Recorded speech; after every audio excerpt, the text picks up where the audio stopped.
Troisièmement, quelle armée républicaine pour le maintien de l'ordre public et le respect des droits des populations? Jusqu'au 7 août 2010, nous avions une sérénité quant à la neutralité et à la non-instrumentalisation de notre armée, mais depuis le discours du chef de l'État, prononcé ce jour, nous avons un doute. Dans son discours de la fête du cinquantenaire de notre pays, devant tous les Ivoiriens, les institutions internationales et devant cette armée, voici mot pour mot ce que le président a osé dire haut et fort. Il y a beaucoup de gens qui circulent dans les casernes la nuit en disant ceci et cela. Les officiers sont là. Si moi je tombe, vous tombez. Eh bien, nous disons au chef de l'État que ce genre de propos n'ont aucun sens de sagesse. C'est d'ailleurs ce que nous lui reprochons régulièrement dans nos vidéos. La sagesse. Ces propos sont antidémocratiques et montrent des signes de manipulation de notre armée. Cette armée que nous voyons d'ailleurs tous les jours mêlée à la politique. Ces propos ne sont pas dignes d'un chef d'État qui cherche à rassembler ses administrés.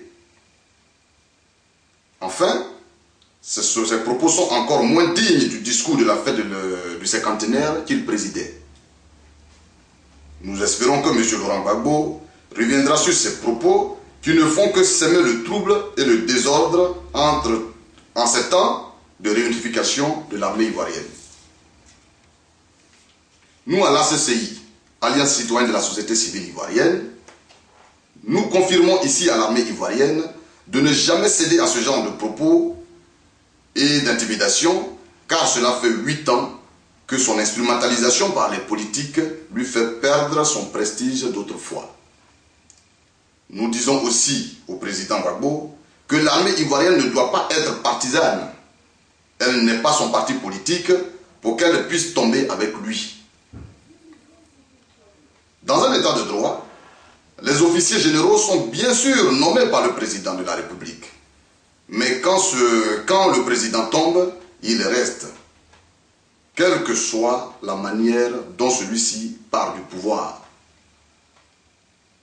Les officiers et l'armée restent pour protéger la nation et maintenir la nation debout. Que M. Gbagbo ne vous trompe donc pas en disant que quand il tombe, vous tombez. Je le dis ici haut et fort que cela est faux. Lorsque notre premier président Félix Houphouët-Boigny est décédé en 1993, vous êtes resté pour servir la nation. Henri Konan Bédié est parti, vous êtes resté.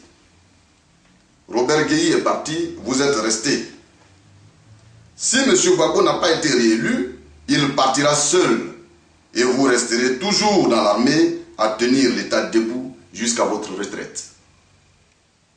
Aussi, s'il est réélu, vous exécuterez votre devoir d'armée républicaine. Vous le protégerez jusqu'à la fin de son prochain mandat. C'est ça qui est la vérité. Voilà.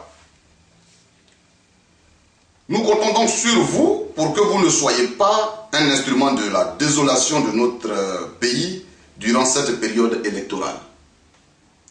C'est pourquoi nous revenons sur cette question. Quelle armée républicaine pour le maintien de l'ordre public en ces temps électoral et le respect des droits des populations? Quatrièmement et enfin, quel président sortant? Nous voulons simplement dire à Monsieur le Président, candidat sortant, que nous sommes plus qu'heureux de voir notre pays, sous son autorité, sortir enfin de cette crise. Mais qu'il est important qu'il sache que notre souhait le plus ardent est que lui, Laurent Gbagbo, accepte de céder le pouvoir si jamais il était battu par l'un des candidats. Car il n'y a qu'à sachant partir d'un pouvoir qu'on peut y revenir ou rester dans l'histoire de son pays tout en devenant un symbole pour son peuple. Koudoua Gbagbo,